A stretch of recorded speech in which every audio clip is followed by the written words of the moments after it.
Good evening to the first Laveen Community Action Committee Town Hall meeting. We are so excited you joined us this evening. Our Town Hall meeting has an incredible agenda, and we have three purposes for this evening. We want you to learn about all the exciting opportunities our community has to offer. We want to engage you as a member of the Laveen Community Action Committee. We have a lot of projects in our community. We want you to volunteer and be a part of what it is we're doing. And most importantly, we want you to be able to contact all of our fantastic, wonderful partners. But before we begin, I want to introduce all of the Laveen Community Action Committee hosts for this evening. I'm one of the hosts for this evening. My name is Dr. Joe Roselle. I'm the Community Engagement Coordinator for the Laveen School District. I'm also the facilitator for the Laveen Community Action Committee. Hi, I'm Fern Ward. I want to thank you for tuning in tonight. I've lived in Laveen for almost 40 years, and I've certainly had the opportunity to watch our community grow. The constant in Laveen, though, is the heart of the people who live here. That has only grown. I currently serve on the Laveen Elementary School District Governing Board, and I'm a member of the Laveen Community Action Committee Current Resources Subcommittee. I hope you enjoy our town hall and learn something that will benefit you. Thank you. Hello, everyone. My name is Shayla Cole. I am a member of the LCAC. I'm also serve as a chair for the GAP group. I am the ASU Black Alumni President, and I am also the founder of Shayla Rose Productions. Thank you all for tuning in. So let's go ahead and get started. Like I said before, we have an incredible agenda for this evening. Our opening remarks will be delivered by our Senator Rios, Councilman Nowakowski, and then I'll be giving you a brief overview of the Laveen Community Action Committee, and then I'll introduce the Superintendent of the Laveen School District, Dr. Jeff Sprout. And then our community partners will present on 4 different topics: community safety, food resources, educational resources, and community health. And last but not least, we have Supervisor Steve Gallardo will be giving the closing remarks.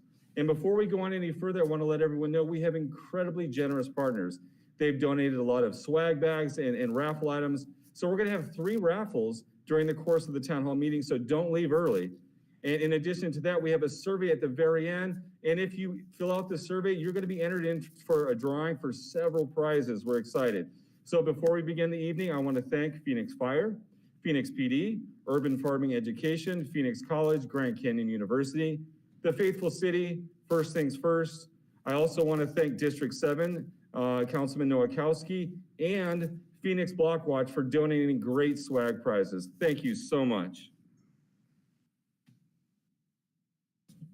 Rebecca Rios has been representing Laveen and South Phoenix in one form or another since 2014. In the House until 2019, and now is our senator. She's a member of the Laveen Community Action Committee and serves on the Stopgap Subcommittee. Senator Rios, thank you for joining us.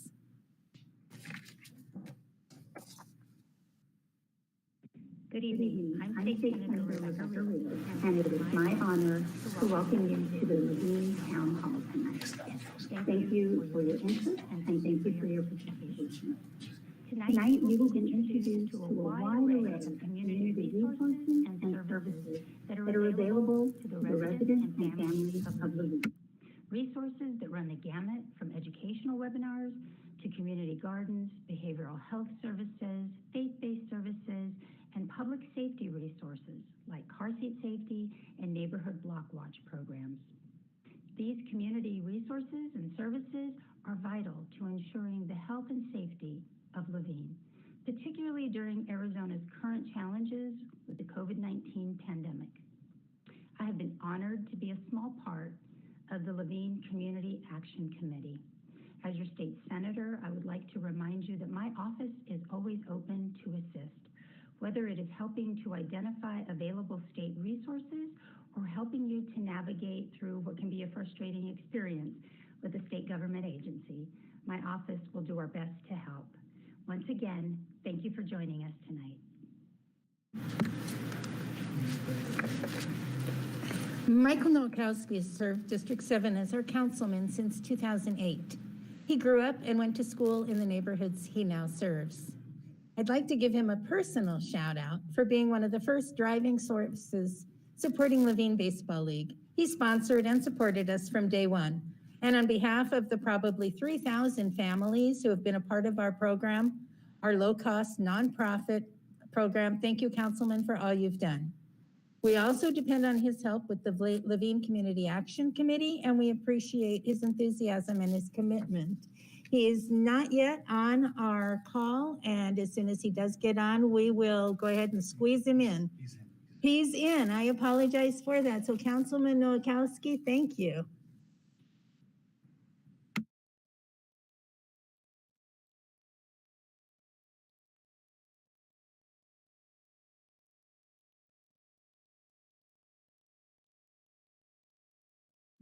Sorry, my mistake.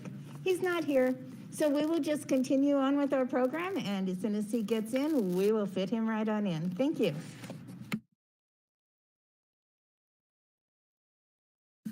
Thank you, Ms. Ward. I really appreciate that. You might be asking yourself, what is the Laveen Community Action Committee? Well, about 4 months ago, my boss, Superintendent Jeff Sprout, came into my office and said, you know what, Dr. Rozelle, we really need to engage our community better. So he said, let's invite some of our community partners in and let's see if we can address the challenges that face the Laveen community as a community, not just as individuals. So what we did is we invited partners in the faith-based organizations, pre-K through college education institutions. Now this is the great part. It's not just Laveen Elementary School District. We invited our partners at Phoenix Union. We also invited our partners at Phoenix College, Community College, Grand Canyon University, and ASU. In addition to that, we invited nonprofits and elected officials, and everybody was enthusiastic about joining this Community Action Committee. And right from the beginning, we made it clear that we wanted to get to work. So at the very first meeting, we broke up into 3 subgroups: current resources, the TIES subgroup, and the GAP subcommittees. We identified projects and we got to work, which is really exciting. I don't want to steal Shayla Cole's thunder, so I'm not going to go on any further. You're going to learn more about what each of the 3 subcommittees have done, their projects, and their members as we go into the raffles. But for now, I want to give everybody a reminder of some upcoming events. We do have a food giveaway on December 19th from 10 to 1. The food giveaway is here at the Laveen Education Center in MC Cash. If you want to volunteer, we'd love to have you. Just shoot me an email. In addition to that, if you want to come down and get a food box, just make sure you're wearing a mask and you have your state ID. I also want to thank Urban Farming Education, St. Mary's Food Bank, our faith-based organization partners, and the Laveen Lions for being great partners. From the very beginning, they've helped us volunteer, pack the boxes, and get them out to our community, and it's been amazing. That's something else that I want to let you know about the Laveen Community Action Committee. It's not just one person doing it all. It's not just one organization. We are now addressing the needs of our community together, which is exciting. I also want to tell you about another upcoming event. Due to the increase in COVID cases, we are offering, the Laveen Community Action Committee, as the Laveen School District as a host, is offering free COVID-19 testing. We were just doing it on Wednesdays from 10 to 1 p.m. We've extended that to Tuesday, Wednesday, and Thursday starting next week. There is one exception though. The testing will only be in operation when school is in session. So next week we'll be testing Tuesday, Wednesday, and Thursday, and then we have 2 weeks off, and then we'll start again. I want to remind everybody that this is paid for by Maricopa County, so it is absolutely free. At this point in time, it is my great pleasure to introduce the superintendent of the Laveen School District, Dr. Jeff Sprout. Dr. Sprout, if you could please unmute your microphone and come up to the virtual podium, I would appreciate it. All right. Well, thank you, Joe, and thank you to Shayla and Fern for being our hosts tonight. I have some updates for you from the Laveen School District. It is truly an honor to be here tonight. First of all, I'd like to say thank you also on behalf of our governing board. And that leads me to my first updates. We did have an election. In case you didn't hear, November, there was an election that keeps going. But we are very excited about our governing board members that are coming on board or being reelected. So 2 of our governing board members that were incumbents, Michelle Anderson, our current president, and Susan Sanborn were reelected. And Dr. Torrance Watkins will be joining the board. We'll be swearing him in tomorrow night, and he will be officially on the board next month. And they will join our current clerk, Jill Berrigan, and of course, the wonderful Fern Ward, who has her hand in many things here in Laveen, and we appreciate the leadership of Fern and our entire governing board. For those of you who have been around Laveen for a long time, that means we lost someone from our governing board, and that would be the wonderful Isaac Cerna, who has served on the board since the 90s and has just been an incredible advocate for this school district and for the community, and specifically the MC Cash community. So we're going to honor Isaac tomorrow night, and I know he'll continue to find ways to serve. In fact, he's on the LCAC now, I believe. So next slide. Just a few other updates. We are now as a district in the virtual model due to the community metrics. We will at some point be moving back to our hybrid, some students on, some students off. And we're looking forward to better days ahead and to give parents the options of being able to either send their kids to school in person or from home. No matter what, though, we aim to provide the best online or in-person education possible to our students. Vista del Sur Accelerated Academy became our 4th school out of our 9 schools in the Laveen School District to be named as an A+ school by the Arizona Educational Foundation. That's the highest honor you can receive as a school, and we are very proud of the work that the Vista community has done to earn that awesome recognition. Also, our voters continue to support this district at the November 3rd election. Our maintenance and operations override passed 71% yes and 29% no. Strong evidence of the great relationship this district has with our community. I would like to just say thank you to our staff. We have over 800 employees. You can imagine that in your line of work, in our line of work, everything is different. And our staff has risen to the occasion and the challenges, no matter what their roles are, in order to ultimately make sure that we are educating children. I love our staff. They are the best. We are the largest employer in Laveen, and we've got the best employees. And so we are just very thankful for our staff. And our students and parents have been incredible and supportive during these days. And we love our kids. We are here to serve them and their parents. And I just want to say, let you all know how wonderful our community has been of students and parents during the pandemic. And so thank you to them. And then finally, thank you to you all that are out there in the community, whether you're an elected official, a volunteer, whatever you do, we greatly appreciate your support of this community. Our theme this year is setting the trajectory, and I just want to give you a brief reminder that at any given moment, we can make a difference in a person's life that sets the trajectory for the rest of their lives. And if you think about it, you have had people that have come alongside of you, maybe their family, friends, maybe even someone that you didn't know that gave you a piece of advice or guided you to do something that made a huge difference in your life.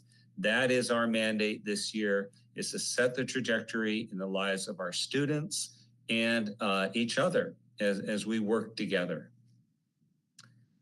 And then I just wanted to say this statement, you cannot have great schools without great community support. And we have that. And you definitely cannot have a great community without the support of great schools. I think from my science days, that's a symbiotic relationship. And so we thank you for your support. And we know that we want to add value to this community as well. When someone sees a Laveen school, they see a great school. They see a beautiful school, one that adds value to our community, but most importantly, that makes a difference in the lives of our children.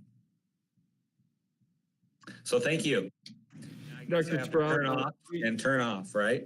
Yes, sir. Dr. Sprout, All right. thank you so much for your leadership in the district, but what you might not know is Dr. Sprout is also a member of the Laveen Community Action Committee. He sits on the Ties Committee. So thanks for your involvement on that as well, Dr. Sprout. At this point, Thank you. Oh, I'm sorry, go ahead, sir. I was just saying thank you right back to you. At this point in time, we're going to have our first category, community safety. We have 3 presenters this evening. We have the Phoenix Police Department, Officer Garcia will be presenting. We have the Phoenix Fire Department, Battalion Chief Tim Gammage, and Phoenix Block Watch, Shannon Richmond. The first presenter this evening will be Phoenix Police Department, Officer Garcia. If you could please unmute your video and unmute your audio. And the floor is all yours, sir. Hello, everybody. I'm Officer Alex Garcia. Thank you for having me. We have a little bit of a full house on our end over here. I have my Sergeant, Steve Fernandez, my partner, Officer Howe, and then we also have Commander Frudenthal here. First and foremost, I'm going to pass it to Sergeant Fernandez, who's going to give you guys a brief overview of what our squad does as community action officers. Hi, I'm Steve Fernandez. I'm the Sergeant of the Community Action Officer. I just want to thank the Laveen Community Action Committee for inviting us for this meeting. We're honored to take part of this meeting. I'm just going to give a quick overview and responsibility of our squad as community action officers. So our primary job is we're liaison patrol officers. So unfortunately, patrol officers don't have the time to investigate after they take the initial calls. So what we try to do is follow up on calls they have taken in the community. And one of our primary jobs is to find long-term solutions for areas that have ongoing problems. So we try to do our best to do that. We also take part in HOA meetings. We take part in block watch meeting, and which gives the community direct access to officers. So if they have any concerns or questions, they don't feel comfortable asking officers on scene, they can email us or call us, and they have our direct contact information, and which gives them the opportunity to ask any questions that maybe might not be crime related. It might just be concerns they have with the community. We also provide crime stats for block watches and HOAs, so it can keep the community informed of what's going on in their area. So we try to build a bridge and keep a close relationship with the community. And we also do events. During the pandemic, a lot of our meetings have been canceled. So some of the events we've been doing is like birthday parades. And it's one of the photos that you'll see on the top left where two of our officers did a birthday parade for a young boy, what the parents asked us to do because he's a huge fan of law enforcement. So we're able to do that. And it was a huge surprise little kid where he's dressed up in a little cop uniform. So that's what we like to bring joy and have a connection with the community. We work out of 2 precincts. We have a Maryville precinct, which is located at 6180 West Candle Boulevard. And we also have the Maryville Stray Mountain precinct, which is 2111 South 99th Avenue. And that precinct is what patrols the Laveen area. I'll pass it over to Officer Garcia. He's going to be the community action officer for the Laveen area. He's going to provide resources available to you and your family, and just provide an overview of what our department's things that we do, the specialty that our department has. So thank you. All right, everybody. So to piggyback on Sergeant Fernandez, so as your guys' liaison to the department, a lot of the things that we focus on, I put in the slide here. They're all links that you can access through this PowerPoint, or even if you just Google them, it'll take you right to the City of Phoenix website. Some of the main ones that I wanted to highlight that I think would be beneficial kind of to the youth of the Laveen area specifically is first and foremost the Police Activity League. Short, we call it the PAL. So their job, along with Sergeant Ryan Merrill, who coordinates that, is to engage with the youth across the city. It's a citywide program, but they do programs that focus on the youth. Some of their partners include Ability 360, Arizona Coyotes, the Arizona Diamondbacks, the Arizona Rattlers, Boys and Girls Club, and Grand Canyon University. They do a lot of great things working with the children of the city of Phoenix. Another thing for some of our older participants tonight is going to be the Citizens Police Academy. You have to be 18 years old to be a part of that. However, it is a modified police academy that gives you firsthand experiences on what it's like to go to the police academy and exposes you to some of the things we do as a police officer. Now, on the top right of the slide, I kind of bullet pointed some of it, patrol being a detective, the air unit, flying helicopters and fixed wing planes, special assignments unit, commonly known as the SWAT team, K9s, the dive team, motor unit, so much more. Another thing that I put on the PowerPoint here is going to be the Wake Up program. Some of you may have SROs, school resource officers at your schools. They are the ones who coordinate it per each school. The Wake Up program was created in 1994 to combat youth violence. But now it's focused on building relationships through students and the communities to stop youth violence as well. One of the things it teaches is social and personal responsibility. Some of the activities they do are going to be field trips and community service related programs. One other thing is going to be the cadet program. You must be 14 years old, but it is career-oriented program. So if you're looking for a career in law enforcement, this is going to be the program that the city offers for you. We held the cadets to a high standard. We go through training, patrol procedures, first aid, laws of arrest, leadership, and also the Cadet Academy. So those are some of the big programs I wanted to highlight, but looking at the slide, we have a total of 18 programs that you guys can access just from here. But if there's something that you're interested in that you think that the city may have, and it's not something that I put on the slide here, please reach out to me or any of the community action officers out of the precinct, and we will get you to the right department to help you. To kind of highlight some of the other things and briefly, we have safety tips for Halloween. Halloween just passed, but the city provides tips on how to have a safe Halloween. Some of the other programs are traffic safety education for people that are looking for tips on how to be a safe motorist. There's the holiday safety at home as we're coming up to the Christmas season here. We have obviously text to 911 is a big thing that a lot of people don't know about, but you can now text 911 and request help. We're a generation where we're text driven and don't really like to make phone calls anymore. Also, another one of the programs is you can report crimes online now. With that, you just report your thing on there. You don't even have to have an officer come to you. It'll be forwarded to the right bureau, and a detective will take it and investigate that. It was nice to be here and speak with y'all. If you have any questions, feel free to reach out to us, and we will answer any questions. If it's something that we cannot handle, we'll get you to the right department or resource throughout the city to help you, okay? So now I'm going to pass it to Commander Frudenthal, who's going to close us out. Good evening, everybody. It's an honor to be here. I wanted to quickly introduce myself. I think we're a little short on time here, but my name is Brian Frudenthal. I'm the commander of the Mary Estrella Mountain Precinct, and it's an extreme honor to be a part of this group, be a part of this meeting, but also to be a part of this precinct, the employees that serve your community, along with the community itself. One of the things I want to make sure we get across is we cannot thank everybody enough for the constant support that we get from the community. It has been overwhelming, even though we do see sometimes in the media a lot of a negative perception out there. I can tell you that's not the case in the Mary Estrella Mountain area. So we truly appreciate that support. One last program that I wanted to touch on because it's near and dear to me, we started approximately 4 years ago, was a partnership with FIT and South Mountain High School, which included the Laveen community. And we started a fitness program that builds an environment to develop and build relationships with all community members, including law enforcement. And it builds a positive community appreciation for all involved. We use a heightened sense of community. We organize programs and events to include community outreach, educational forums, volunteer events, community healing sessions, neighborhood cleanups, and so on. But it all started with a fitness program where we were able to develop community relationships through this fitness program and to get everybody together and just really build on the community. And it's just been a great experience. You have the opportunity to go into the fulfillment and training, the FIT, whether it's Instagram, Twitter, or the website itself to get more information on it. But if you have the opportunity, I'd love for anybody to be a part of that program. Again, we're a little short on time, so I want to thank you again for the opportunity, and we look forward to continuing to work together.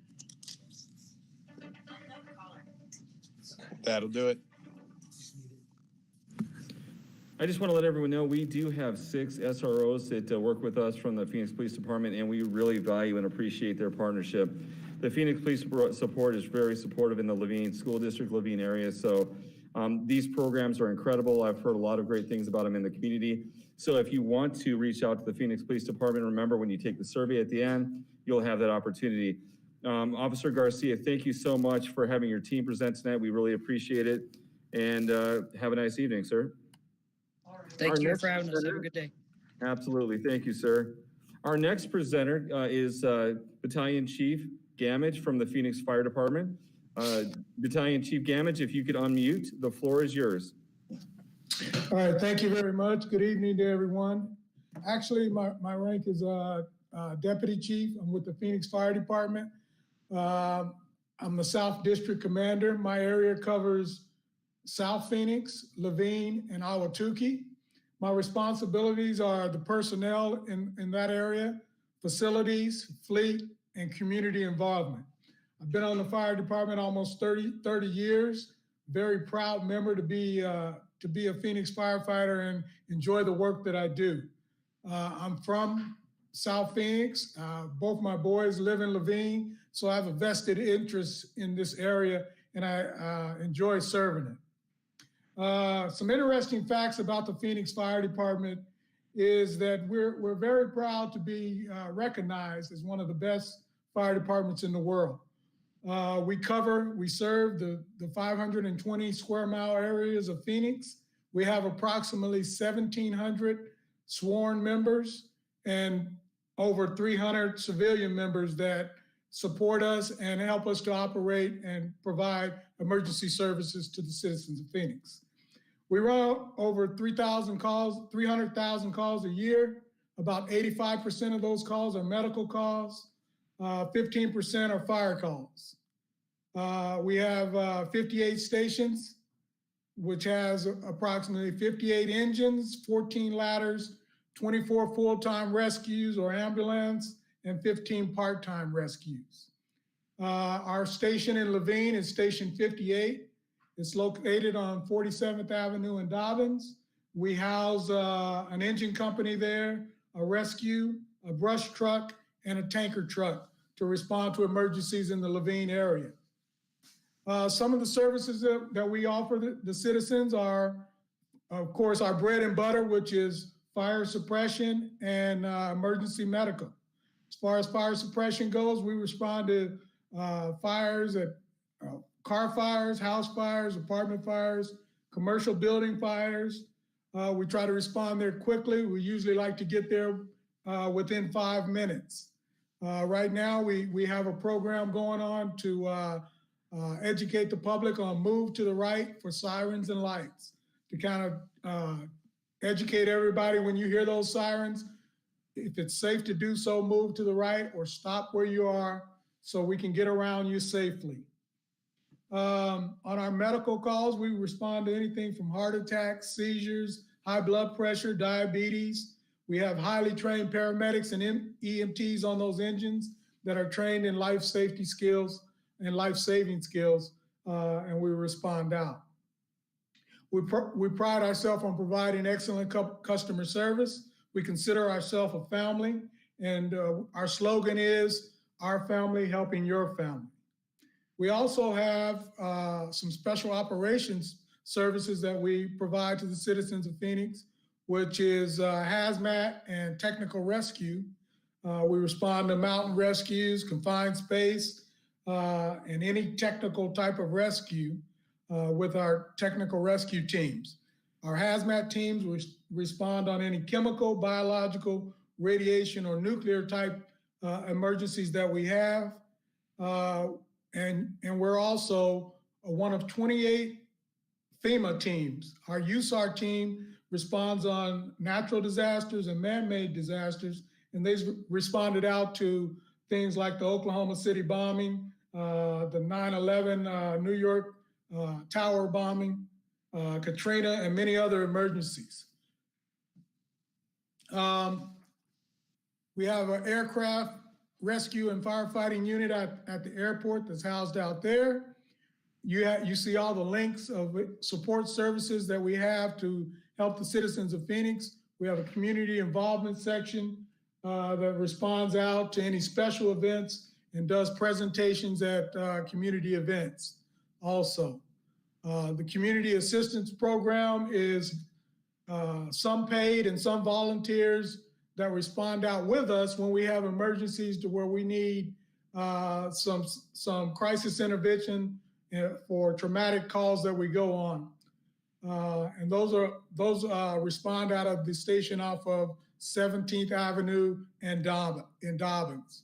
We have a car seat program that if you call and make an appointment, we have 4 stations that you can go by and get your car seat installed or inspected and make sure it's installed properly. The closest one for our Laveen community is going to be on 42nd Place and Baseline. It's Fire Station 32, 7620 South 42nd Street. You make an appointment, go by the station, they inspect your child seat and make sure it's installed properly. We have a fire setting intervention program for anyone 18 and younger that either accidentally or purposely sets fires. We bring them into an educational program and kind of cure that curiosity and tell them how deadly fires can be. So we have that program that we offer the community. We have a CERT program, which is the Community Emergency Response Team. They're volunteers that go out and help us when we have disasters within the community. They go out and assist us. We have our water safety team to help us with water safety education and help the kids around water. The cadet program is a program that kids or young adults 18 and over can volunteer and learn what it's like to be a firefighter and eventually test and become firefighters. They can do ride-alongs. They help us out at the academy. They volunteer for smoke detector walks, and they volunteer down at the academy. The fire prevention section is our inspection section. They go into buildings and make sure that they're following fire code, and that's our fire prevention enforcement division within the fire department. We have a baby shots vaccination program to where we provide vaccinations for underprivileged communities to keep their vaccinations up. And our paramedics do that program. We have a lot of employment opportunities, firefighters, dispatchers, and other support staff to provide a lot of opportunities for you to come in and enjoy helping other people. That's probably been one of the main things that I've appreciated about being a firefighter is that you're constantly helping those. And we do a little bit of everything. I've gone on calls to where we've actually, fixed meals for our customers that didn't have anybody to come by and fix a meal for them, provided people with the Red Cross services for shelter for the night. It's just a real rewarding job. And the Phoenix Fire Department, like I said, is one of the best organizations that there is around. We enjoy working for you, and please don't hesitate to call me. I'm located off of 220 East Rozier Road, right off of Central and Rozier. That's my district office right there. And I'm here for the community, and anything I can do to help, I'm willing to do that. I'd like to thank all of you for having me out, and enjoy the rest of your evening. Deputy Chief, I have a friend that's a firefighter, and he says, you know what, Joe, we do more than put out fires. After your presentation, that obviously came through. Thank you for your service, and thank you for what you do for our community. Thank you. Our next presenter will be Shannon Richmond for the Phoenix Block Watch. If you don't know what the Block Watch does, that they're actually very involved. They really do a lot of great activities. We actually partner with the Block Watch in the Laveen School District. We have several Wake Up Club within our school district. So Shannon Richmond, if you could please step up to the virtual microphone. We appreciate it, and the floor is all yours. Thank you, Dr. Rizal. Thank you, Fern. And thank you for to everybody from the LCAC. I'm so excited to be a part of this organization. I am a director with the Mary Estrella Precinct 800 with the Phoenix Block Watch Advisory Board. And what we do, we are the partnership for anyone that is ready to reinstate a block watch in their community that needs, go ahead and forward that part of the slide. We help people get new block watches started, and we also assist block watches that may be struggling. Next slide, please. What is a block watch? Block watch, this is a simple program of neighbors watching out for each other. It is designed to enlist the active participation of citizens in cooperation with the police to reduce crime and improve the quality of life in their neighborhoods. What that means is it takes the entire neighborhood to really focus on deterring crime. And as a block watch leader, we aren't out there confronting. That is not our role. We deter. We create opportunities for our homeowners and our neighbors to feel empowered to protect their property. How does a block watch work? Block watch works when you and your neighbors use simple techniques to deter, delay, and detect crime and improve the quality of life for the neighborhood. Right now, Laveen is experiencing an influx of homeless encampments, especially near the Laveen Conveyance Channel. And we're working with our partners from Phoenix Police. We're working with Phoenix Cares. We're working as block watch leaders in unison to help each other out. We also support each other with Phoenix Neighborhood Patrol. And we just act as a bridge to anybody that may be struggling in their neighborhood to find the resources that they need to reduce crime. How do you get started? Since the police are unable to cover every neighborhood at all times, and being in the 800 precinct, I don't know how many of you realize how large this precinct is. We are everything south of I-10, all the way to the Gila River Indian Reservation. There's pockets of Maricopa County Sheriff's Office, but our police department is really covering a lot of ground. Even though we have what's labeled as 2 precincts, not both precincts are active, but we do rely on our officers to cover a lot of ground. So we ask that we kind of give a little patience and kindness when it comes to response time, because they are doing the best that they can. Since the police are unable to cover every step, you and your neighbors can stay safe by looking out for one another. Call the Phoenix Police Precinct you live in and ask to have the community action officer in your area contact you about organizing a block watch. That's what we also do with the Phoenix Block Watch Advisory Board. We act as a liaison for our community action officers. There's only a few in our precinct, so we actually have the ability to kind of get the ball rolling for a lot of our block watch leaders. We have our president tonight is assisting a brand new block watch with their first meeting. One important part of block watch that I am extremely excited about is our virtual block watch program. And what this is everybody seems to have a Ring camera, some kind of video. What this does is this assists our police department in accessing potential video and information on a crime. It's not live feed. They have to ask for permission for it, but you can register at phoenix.gov/police/blockwatch to improve your access, help them gain access to that video to solve a crime. Next slide, please.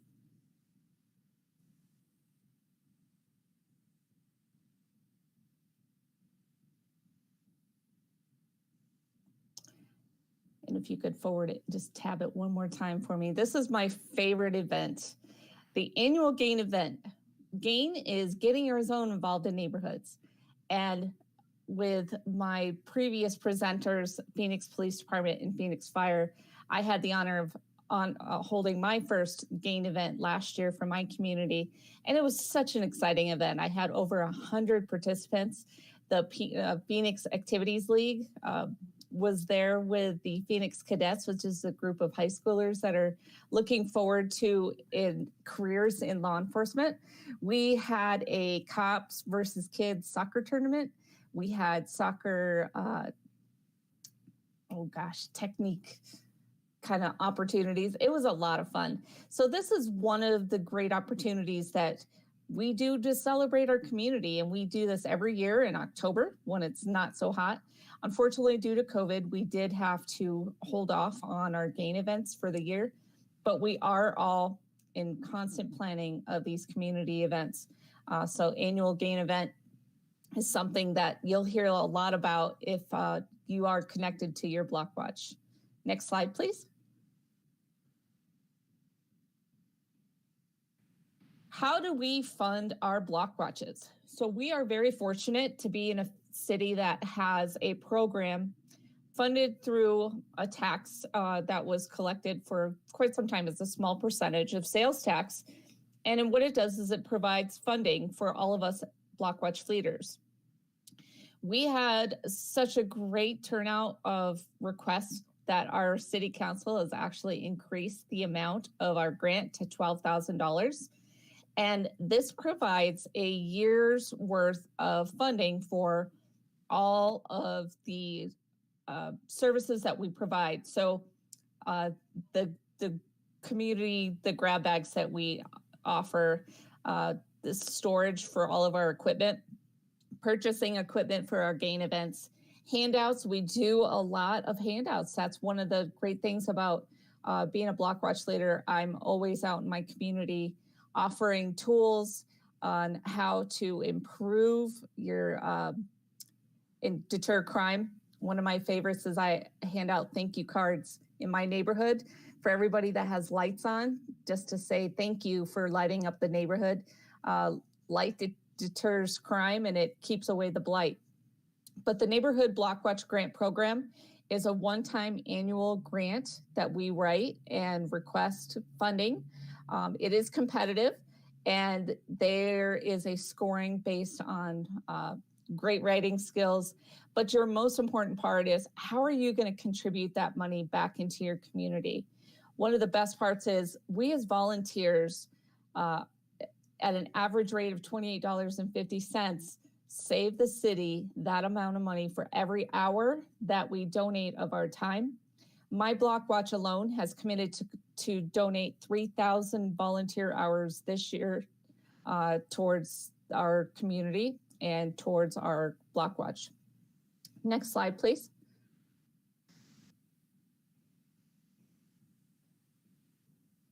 I mentioned tools and I mentioned handouts. This is one of my most important tools, and this is just the stepping stone on getting to know your neighbors. I call this our Block Watch tree or our neighborhood tree, and what it is you put yourself in the very middle. I know it's a little bit small, but what it is you ask your neighbor, hey, can I get your phone number? Do you have an email? We have had so much crime deterred just from this tool alone. What this is many of us, myself included, I work from home now. And so I'm able to hear and see things that I wasn't able to see. If I see a U-Haul truck pull up into my neighbor's driveway, I want to ask him, hey, are you moving? That's just one of the tools that we use. And so we're so grateful that the Block Watch grant funding helps us to supply this information to our neighbors. Next slide, please. Okay, Ms. Richmond, you have about a minute left. Okay.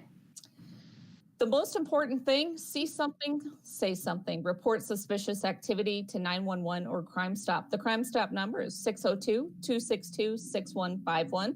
Put that in your cell phone. 911 is for any crime, violent crime, anything in progress.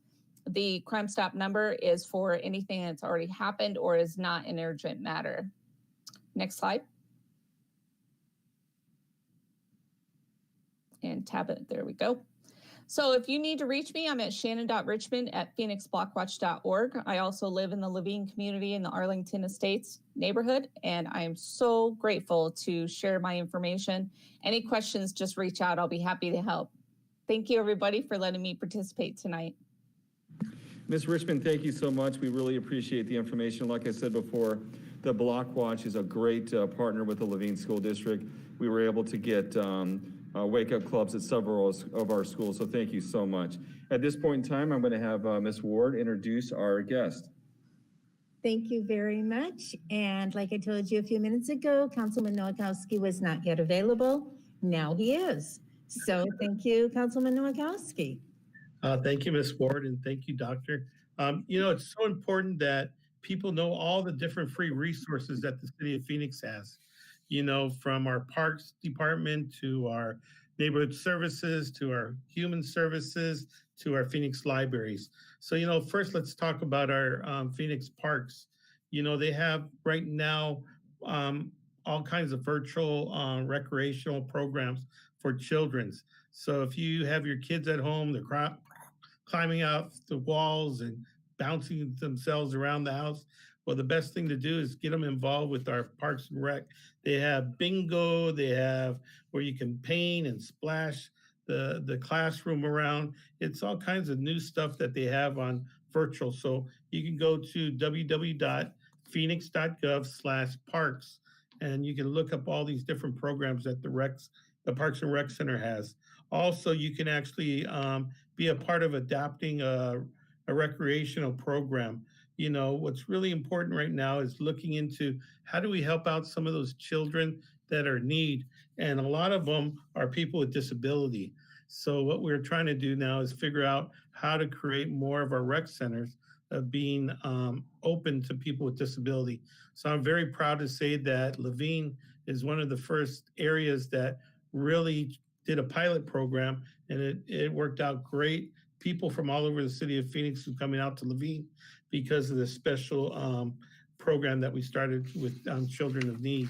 So, the other thing I talked about was our neighborhood services, right? So all these are really easy to look up. You just go to our phoenix.gov/housing. So, people right now are having problems with just making their mortgage payments. They need help.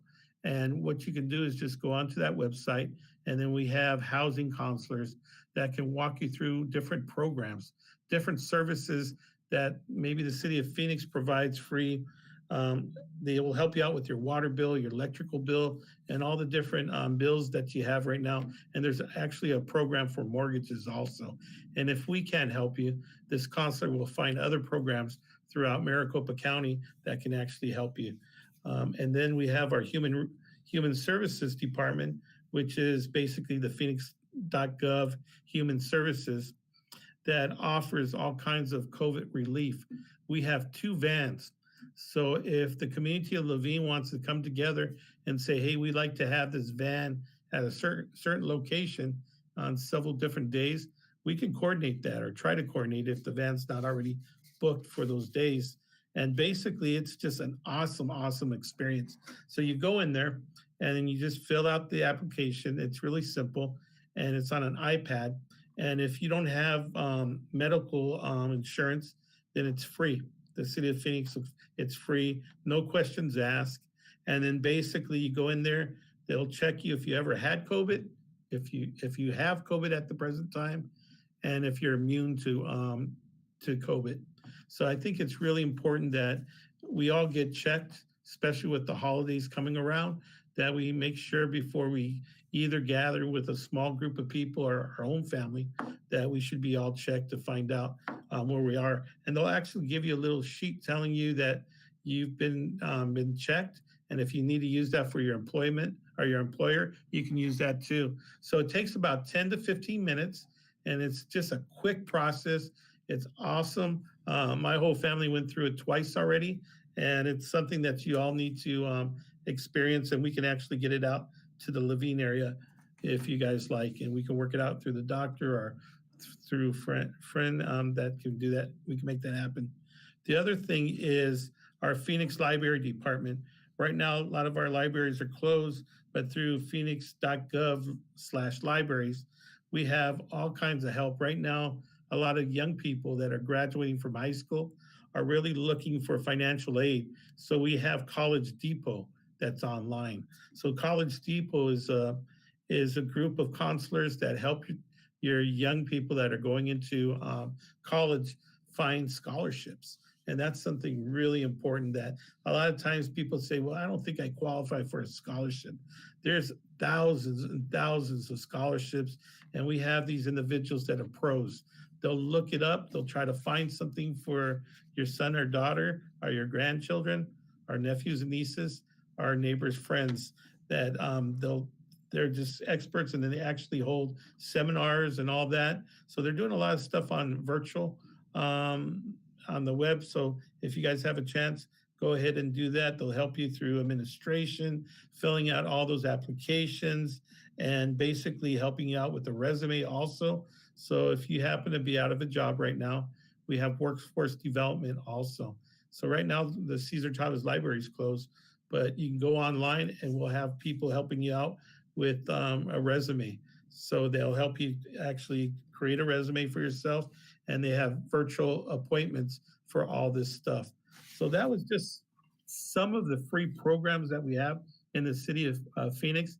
A lot of you already know about our blight busters and our graffiti busters, that if you need to paint out the graffiti in your neighborhood or on one of your neighbor's fences, we have an application that they can fill out, giving us permission to paint over it anytime we see graffiti. But the good thing is it's free, and we actually match the paint of that wall. So if that wall happens to be brown, white, or whatever color, we'll match it, and we'll cover over the graffiti and match that wall back to its original color. So there's all kinds of great programs out there. And I know that I only had a certain amount of time, so I'm trying to cram everything in at one time. But feel free, to get a hold of us, that you can call our office. I know that Felicita is somebody who's really involved in Laveen. We both live out here in Laveen. So anything you all need, you can contact us, and we'll be more than glad to help you out. Any other questions or concerns maybe that you might have? Not yet, but Councilman Nowakowski, that was excellent information. Thank you so much. And thank you so much. Your chief of staff brought down some great raffle items. We really, the Laveen Community Action Committee in the city of Laveen, really appreciate your support, sir. Well, thank you so much. And if you ever need like a radio station to support or get the word out, I actually run a Spanish-speaking radio station here in the Valley. We will absolutely contact you next time that comes up, sir. All righty. Thank you so much, Doctor. Bye-bye. Bye. Hello, everyone. Now let's have some fun. Tonight's raffles, first I'd like to thank everyone for the presenting tonight and for you for tuning in. Tonight's raffle rules. Check out the YouTube description for the website link, the QR code on the screen, and scan for the website, and you can also type it in. You will need to access the LCAC website in order to participate. Be quick. First two to answer correctly will win the raffled item. You will be notified of the winner within 48 hours. The email address to send the answer to is below at lcac.contact@yahoo.com. Again, that's lcac.contact@yahoo.com. So I will say the question, then you will have a chance to look for the answer and respond via email. I will have the answer to the question in the next raffled item.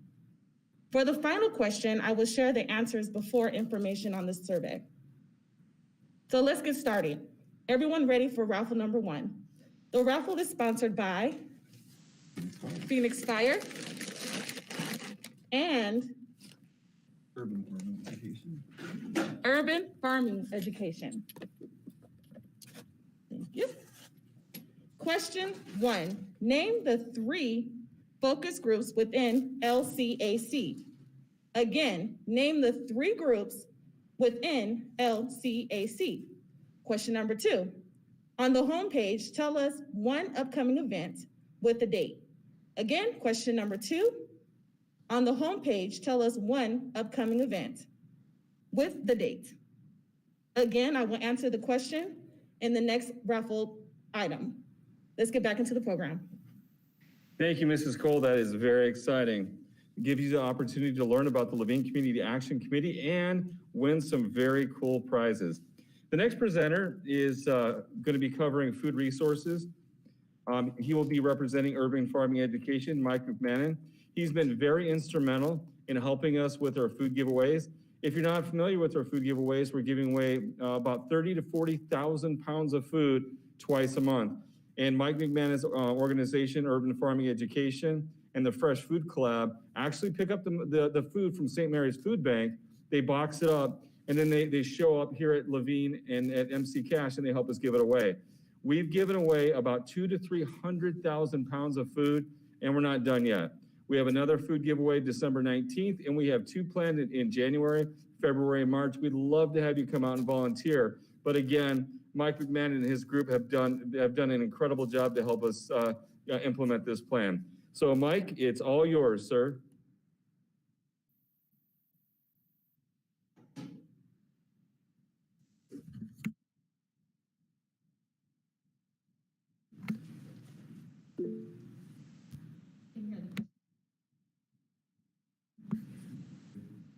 Hey, Mike, at this point in time, you're going to need to unmute your mic and unmute your video.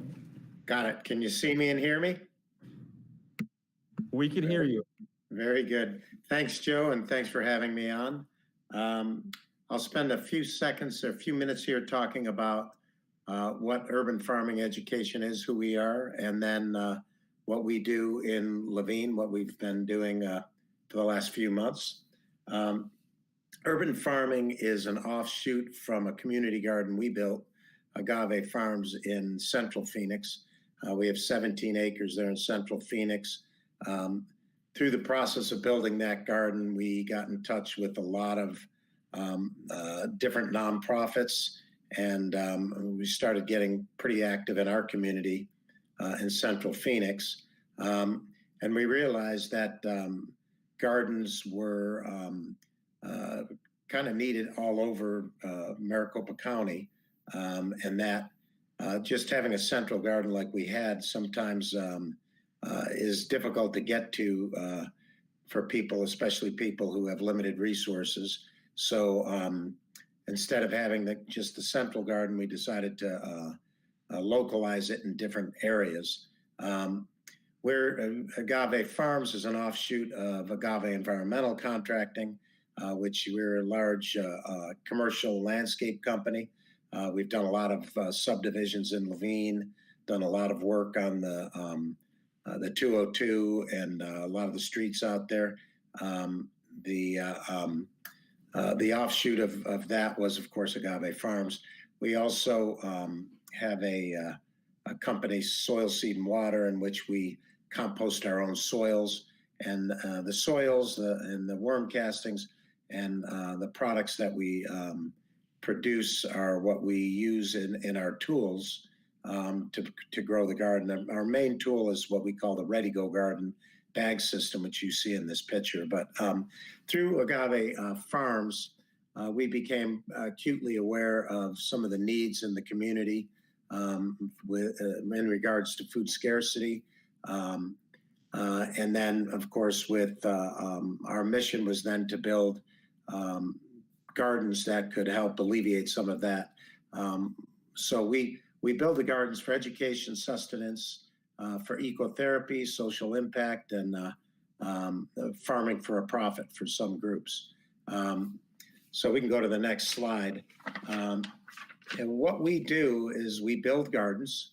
We develop programs around the schools or the nonprofits to help them further whatever their cause is, using the garden as a venue and as a resource. We also this year shifted what we were doing due to COVID. We saw a need for food in the community with a lot of people getting laid off. So we teamed up with St. Mary's, and we've been doing food drives in different parts of the city. And then we were approached by Laveen and started doing food drives there. We also deliver hot meals, and we create different educational resources that revolve around food, nutrition, and basic farming, urban farming, and agriculture. when we reacted to COVID, we developed a group of like-minded companies and started a movement called Fresh Food CoLab. So we have 30 or I think 35 different organizations involved with that, including a lot of the nonprofits. We expect that to continue to grow. So you can see some of the pictures of different slides here. The circular labyrinth there is Grace Community Church. They do feed the homeless downtown on Roosevelt and 3rd Street. You see some slides here from Agave Farms. In the left corner there, you see a fire station, number 9. We're getting involved with creating these gardens so firefighters can grow fresh produce. We've done several schools in Avondale and Tolleson and South Phoenix. We expect that to grow. We'd love to see a garden in every school in the valley. You can go to the next slide there, Joe. So each garden is different. Sometimes people have a space on a patio, and our system works pretty well for that. Sometimes the gardens are bigger. Agave Farms, for instance, is 17 acres. So we have both the Ready-Go Garden bag system in different locations, but we also have a couple of acres where we have nonprofits. We have International Refugee Committee. We have Project Roots. We have Native Health, Native Hospital, and several other smaller organizations that grow their own food for sustenance. We can tailor basically the garden to whatever the needs are, from big to small. Some gardens are put in for therapy, for PTSD. They're put in for elderly people. They're put in for education for kids, or they're put into different smaller community settings. We do a lot of shelters, and the gardens are really great for getting the community in those shelters to work together and to socialize. So next slide, please, Joe. So the food boxes, we've talked about that. Overall, to date, we've done about 420,000 pounds of fresh food. We've got over 30 partners working on it. We get generally on Saturday mornings about 35 to 50 volunteers from just our community. A lot of these people are loyal. We get them from all walks of life. They come in for an hour and a half to 2 hours, and we put all the boxes together. We load them up on our semis and our reefer trucks. And then we come out to different locations and distribute them. When we go to these other communities, we rely on community support from those communities to help distribute those. But generally, we distribute them in 2 to 3 hours. So we know that they've made a big difference in a lot of people's lives. Some people had food scarcity problems before this epidemic, and you also see people pulling up in BMWs that they lost their jobs, and they need a little bit of hand right now as well. So next slide again. We are lucky enough to have 3 amazing chefs that have events centers of their own. They're kind of hurting in COVID because there's not a lot of people putting events on. But we've got Amici Catering and Witnessing Nature and Food, very much organic chefs, top chefs. Chef Danielle Leone is James Bard award-winning chef. She works with Jose Andres. I don't know if any of you know him, but he's like one of the top chefs in the world, and he's a guy you've probably seen on 60 Minutes. He goes to all the natural disasters, and he'll feed an entire city or an entire country. He's been all over the world, and kind of his connection with Arizona is with Chef Danielle. She's a big part of a political movement right now to try to get restaurants and restaurant workers some relief money. They got hurt the worst, and really the PPP program, I guess that's what it's called, really didn't help out the restaurants as much as it did a lot of other small businesses. So we've, through them, whether or not we've paid them or we've gotten some grant money, we've done over 14,000 meals to lots of different shelters and in town and different hospital workers. Next slide, please. On our website, if you go to our website, you'll see a lot of videos. We have a full-time videographer, and we have everything from gardening to nutrition to cooking videos, and it's really a great resource. Meditation, health benefits are all on the website. We fully expect to team up with some larger national organizations as well, and pair in with some of the resources they already have, like the Food Network. So next slide, please. And that gets us down to our involvement with Laveen. So Chris is the president of UFE, and myself serve on the Laveen Action Committee. And one of the things we look at in our particular group is resources. There's a lot of great people in our group that are dealing with a lot of publication, getting information out to community neighbors to help them with whatever issue they're incurring right now. Hey, Mike, you got about 1 minute. Okay, I'll wrap it up. So we are currently putting in proposals for the grade schools and at least one of the high schools for putting gardens, pretty extensive gardens in at the schools. We're also working with our committee looking at the initial due diligence of a large community garden for Laveen. So far, as Joe said, we've done about 210,000 pounds. So you can kind of go to the next slides. This one just shows how many elementary schools and high schools in Arizona. We think everyone should have a garden. The next slide is just some renderings of gardens that we've worked on or are working on.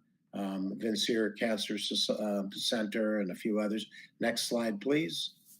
Again, more renderings. And then the last slide is just our contact information.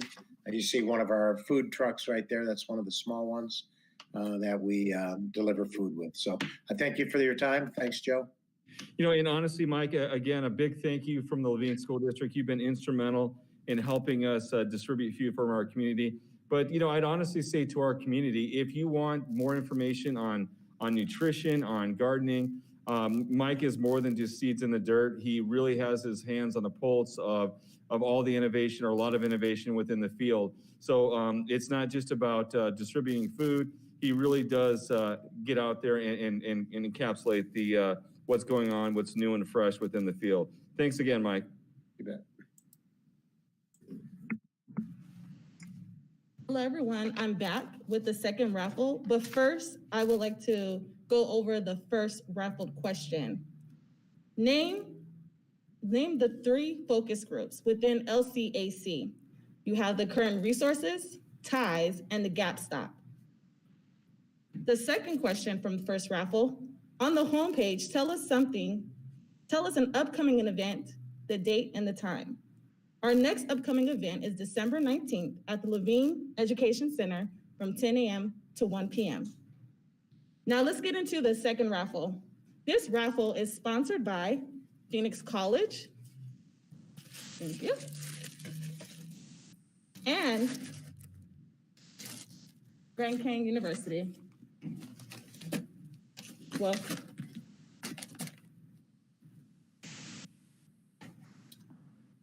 So for the first question, let us know how you will use the LCAC website. Again, let us know how you will use the LCAC website. Question number 2, from the ties page, let us know a 2021 project. Again, question number 2, let us know a project from ties for 2021. I will answer the question in the next raffled item. Thank you, Ms. Cole. That was great. Our next group that will be presenting educational resources. From Grand Canyon University, we have Corey Araza. From Phoenix College, we have Kimberly Anderson. And from Skillstruck, we have Talon Hatch. Our first presenter is from Grand Canyon University, Corey Araza. Ms. Araza, if you could unmute your video and microphone, the floor is all yours. Hello, and thank you so much, Dr. Rossell, for having me tonight. Grand Canyon University is a very proud sponsor of anything educational in the Laveen district. And we know that you have the hardest working teachers, and boy, have they gone through a hard 2020. So thank you, all of you administrators and leaders, for helping them to do their job as best as they can in a challenging time. So I just wanted to let you know, first and foremost, we have some resources for teachers. And this website that you're looking at right now is the K-12 Educational Development YouTube channel. So this is accessed at bit.ly/K12EdDev. It's linked in this slideshow. I hope that these slides are going out to you all so that you can easily access it. You can also go to YouTube and just Google Grand Canyon K-12 Educational Development. It'll pop right up. What's neat about this channel, folks, is that there are several playlists for students, for parents, for teachers, and for administrators. We do a live Wednesday webinar. Now we're doing them every month. Our next webinar is January 13th, live. It's a 12 to 1 lunchtime webinar, and that will feature self-care for teachers, getting into the new year, how to take care of ourselves before we can take care of our students. So definitely join us for that. But if you can't join us live, this website is exactly where you want to go, because all of these are archived. So we have archived webinars, which are 1 hour long. We also have tips of the day. Those are great for teachers who are just looking for an educational resource. 1 to 2 minute, or like 2 to 5 minute clips to show teachers a little bit about an educational tool, and not just teachers, but for parents as well. And we also have a parenting practices for parents as a playlist as well. We're unveiling the STEM. Actually, we have about 7 or 8 videos on our STEM college knowledge playlist. So there's STEM college knowledge and then regular college knowledge. Our hope is that kids in Laveen see themselves as college-going students. As the director of STEM outreach, my hope is that students pursue STEM careers, and it doesn't matter where they go as long as they're pursuing those challenging careers. We want to support them to get there. So thank you for that. Next slide, please. That is this. Well, look at, I talked over my slide here. I have a slide for those lunchtime webinars. So those are accessible through that YouTube website in an archived fashion. But you see that some of those topics, self-care for teachers, we also have February 10th is going to be PBS Learning Media. So we have experts that come on and talk about what they can offer for free to teachers and parents and students. March 10th, we're going to do Grand Canyon University's College of Education to really help our teachers. So this is definitely a great piece of free resource for teachers. So please share those with your teachers and also with your parents, because we know that your parents are the first teachers of their children, and this year even more so, considering everything is online. So thank you for that, Joe. Our final slide here. Thank you for that. So this is a bit long, but I just wanted to show you who we are. This is our team. This is actually our last year's Christmas photo. We have changed a few individuals here, but we are so excited to be here to support you and whatever you need. So these team members from outreach and development to our operations team and our alliance team is really consists of former superintendents and principals that are here to support leadership in school districts throughout Arizona. So we're just really happy to be here for you. And whatever you need, please let us know. My contact information will be available after this meeting at Grand Canyon University, and you can certainly Google us. And we are just here to support you and everything that you do in Laveen. So thank you so much for your time, and I'll turn it over to our partners in education, Phoenix College. Thank you so much, Ms. Corey Araza. We really appreciate you being here tonight. And I also want to remind all the participants that we will be sending out this presentation. It will be linked to the YouTube website. So if you want to see a copy of the presentations with all the links and everything on there, it will be on the YouTube site. At this point in time, I'd like to introduce Kimberly Anderson from Phoenix College. Ms. Anderson, if you could unmute your microphone and video, you are now ready to present. Well, thank you so much. Thank you to the LCAC for this opportunity to share with you this evening. I'm honored to represent Phoenix College and our president, Dr. Larry Johnson Jr. My name is Kim Anderson Duru. I'm a program analyst in the president's office. Also a very proud Phoenician and a product of the Maricopa Community College system. So delighted to be here to share with you this evening a little bit of background about Phoenix College and some of the ways we support the community at large. So if you could advance to the next slide, please. So as you can see from this photo that was taken early last year in early January when we were still able to be in close proximity to each other, 2020 is a very important year for our institution. This is our 100th anniversary of providing educational service within the Phoenix community. We were really looking forward to a year in 2020 filled with reflection, celebration, and planning for the future. And while we've been able to do many of those things, it has certainly looked a little different, as many of your services and experiences have, of course. And we've really had to be nimble to meeting the needs of our community as the pandemic has evolved. But that's something that our 100-year history, I think, has prepared us with the resiliency to be able to adapt to do. When we were founded in 1920 by the leaders of Phoenix Union High School, they were coming out of a global pandemic. They were facing many social and economic challenges and uncertainties at that time.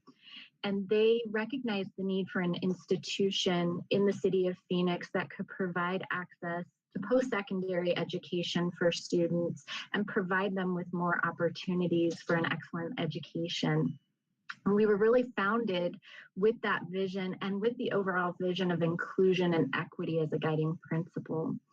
At that time, Phoenix Union, where our leaders came from, was segregated, as were many institutions. But when we opened our doors on September 13th, 1920, we were not a segregated institution, and we never have been. And we continue that legacy of inclusion and equity today. We're very proud to be a Hispanic serving institution, and very proud of the fact that our student population, over 70% of them, are either first generation or from underrepresented groups within the higher education field. So we continue to serve those most in need in the community. If you could go ahead and advance to the next slide, please.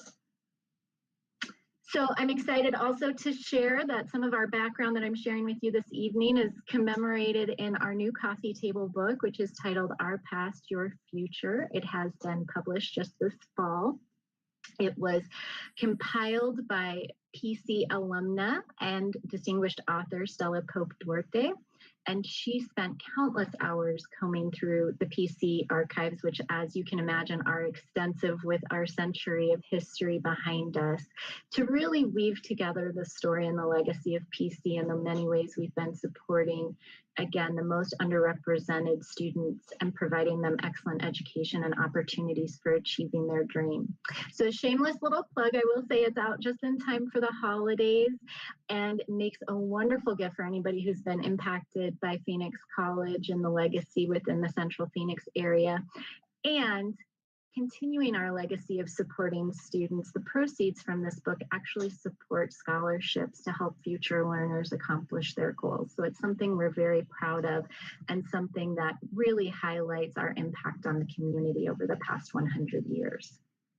If you can go ahead and advance to the next slide, please. So, as I mentioned, we certainly had to make a pivot from just celebrating our centennial year this year.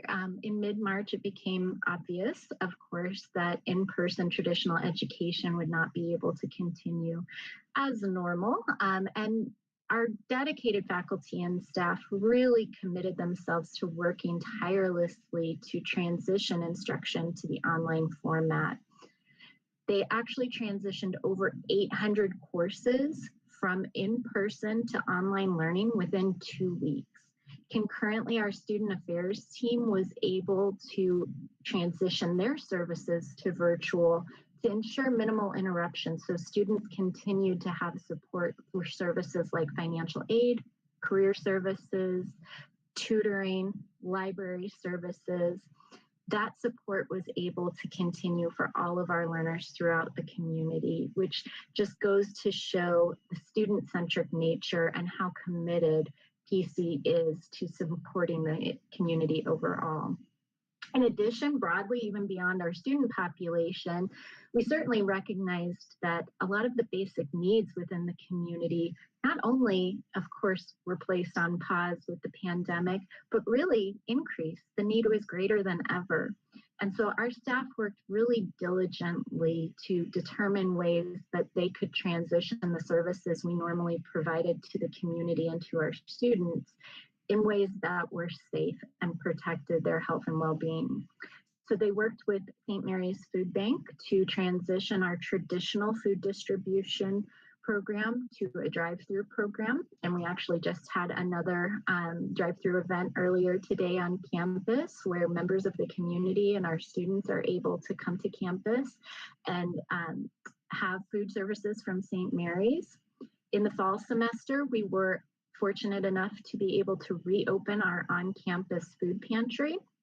We have a new system in place where students can actually go online on the phoenixcollege.edu website, and they are able to request items from our food pantry and then schedule an appointment time so they're able to come to campus to our Student Life and Leadership Division and be able to receive those items safely. Our information technology team, along with our counseling department, was able to develop a device loan program that helped get technology in the hands of learners who didn't have access, because as we all know, the digital divide is certainly a huge concern right now. And then we've also been providing COVID testing for the community in our North parking lot in partnership with Embry Women's Health. You can go ahead and advance to the next slide. And of course, we are looking towards our next 100 years. We've got some exciting initiatives on the forefront that continue to serve the needs of our community. Neighborhood College is a concept that our president, Dr. Larry Johnson, developed in partnership with Phoenix City Manager. And what the Neighborhood College is a program that brings our educational services to organizations on site. Again, trying to break down barriers. So for organizations who have employees who need to advance their training, develop new skill sets, perhaps upskill to advance in their careers, Neighborhood College allows us to break down the barrier of people needing to come to campus by instead allowing us the opportunity to bring advisors and faculty to them directly. In September, we launched our Maricopa Information Technology Institute at PC downtown, so just a short distance from Laveen in downtown Phoenix, right in the heart of the education sector down there. We launched the ITI, as we call it, which is really focused on advancing technology and technology education. As we know, the pandemic has again highlighted how important technology is in our world and how connected it keeps us, and it is a booming field with lots of opportunity for learners in their careers. So that's something we're very excited to be launching. In early March, we will be holding a Future of Work Summit where college leaders, in partnership with our other City of Phoenix based sister colleges, Paradise Valley, South Mountain, and Gateway, will be hosting a Future of Work Summit, and we'll be working in collaboration with industry partners to really start to tease apart some of the future needs of the workforce to make sure we're staying innovative and on the cutting edge. And our team, our community liaison and our Associate Vice President of Information Technology Services have been working in really close proximity and collaboration with the City of Phoenix, Phoenix Union, and a number of K through 12 districts to address the digital divide. It goes well beyond just loaner devices and getting the technology in hands of students, but as we know, the pandemic has really highlighted disparities when it comes to internet access as well. And so that broader topic of the digital divide and how do we create access that is equitable and really available to all. And our team is working diligently on that. So a lot of great things for our community, for our learners, for people who are anywhere on the continuum of their educational path, be it advancing their education, starting their education. We really are here to be able to support them. So thank you very much for your time this evening. Thank you so much, Ms. Anderson. And again, Phoenix College is a great partner with the Laveen School District. I know that your president, President Johnson, sits on one of our committees, and he does great work with us as well. So thank you so much for being here tonight. At this point in time, I'd like to introduce Talon Hatch. Talon's actually coming to us all the way from Utah. Although I have to say, Talon, you are not the person that's furthest away. We actually have a viewer from New Rochelle, New York. At this point in time, Talon, if you go ahead and unmute your microphone and your video, you can go ahead and start your presentation. Awesome. Thanks so much, Dr. Zelk. So great to be here. And yeah, awesome to be here from Utah and be a part of the community, even, you know, in a virtual setting. So glad to the good work that we have been doing so far with your community and being connected as one of the newer partners here and looking to share a little bit more about who we are as Skillstruck and hopefully different ways how we can be a part of your community and serve you. So our whole focus is in K-12 computer science education, as you can see, and kind of as it was hit on just barely by Kimberly, the tech industry is growing and continues to grow. And you've seen a lot of that specifically in the Phoenix area. And these are just some national numbers just to give you an idea of what that's looking like, of so many parents wanting their children to study computer science as a national number. But right now, where 25% of high schools in the United States and schools are currently offering computer science, when there's a huge amount of open computing jobs in the United States that's only continuing to grow with a great salary. So our big focus with Skillstruck is just trying to help prepare that next generation to meet these growing numbers and to be able to take advantage of the opportunity, particularly those that are in underserved populations, and give them opportunities. So we work a lot in K-12 schools as well as in community efforts to promote that growth. If we'll look at the next slide here, and just kind of going back to the idea of why behind computer science, it's pretty obvious, I think, for a lot of us, especially, you know, in this virtual age where we've seen the effects of technology. We just see an overall increase in students' engagement in life as they engage in computer science. Their scores increase across the board in various subjects as they learn computational thinking and the logic that has to do with computer science. And obviously, it's becoming the new literacy for the rising generation, even right now. And so that ability just to have that life skill going forward will just give them a lot more opportunities once they enter the career space to find a path that fits for them and use the skills that we're looking to help students develop. Look at the next slide here. Part of that idea with that is kind of our focus is just trying to make computer science more simple and stress-free for educators who are starting to incorporate that in the K-12. Arizona has released these computer science standards and continues to fine-tune them and make it a bigger part of what your school districts are doing throughout the state, and states throughout the country are doing the same thing. And so obviously there's a lot of educators who need tools and training to be able to take this on, and also just make it a part of the core classroom so that every student has the same exposure, gets the same opportunities, not just to have only after school programs or things within a community or different clubs, but to really help that shift into those things as well, in addition to part of their core content and curriculum that they have. So make sure that every student has access and that teachers are empowered to take this on with a platform and tool, regardless of their prior experience within computer science, and to make sure that every student's getting access to that. And so on the next slide, you'll kind of see how we approach that. Sorry, Dr. Rizzo, you might have to click it one more time. Thanks, sorry about that.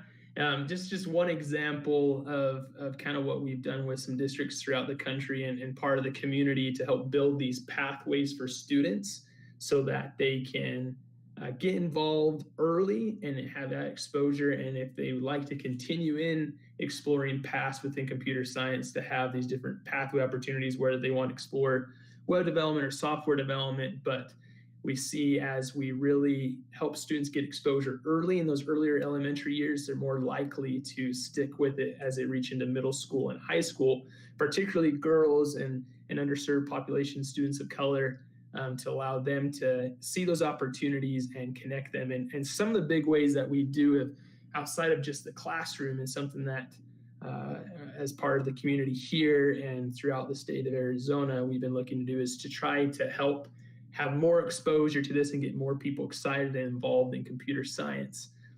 If we look at the next slide here, one way that we've done that, we've worked a lot with, in recent conversation with Laveen and also the SciTech Institute, is providing virtual student internship opportunities. So students within your community in the middle school and high school space can have opportunity to actually have a virtual internship with us. We're actually currently working this last semester with about 10 students across the country who work directly with our development team and to get exposure to computer science. We have a tier 1 where students have the opportunity, if they've never really had much exposure to computer science, to begin learning that with our team, going through some coursework, doing some quality and assurance testing, and discovering some potential pathways that they might be interested within computer science, learning some different programming languages and get their feet wet to find out if this is a career path that they'd like to do. And those students who excel in that or have prior experience in computer science actually can work with our team to build projects and have some opportunities that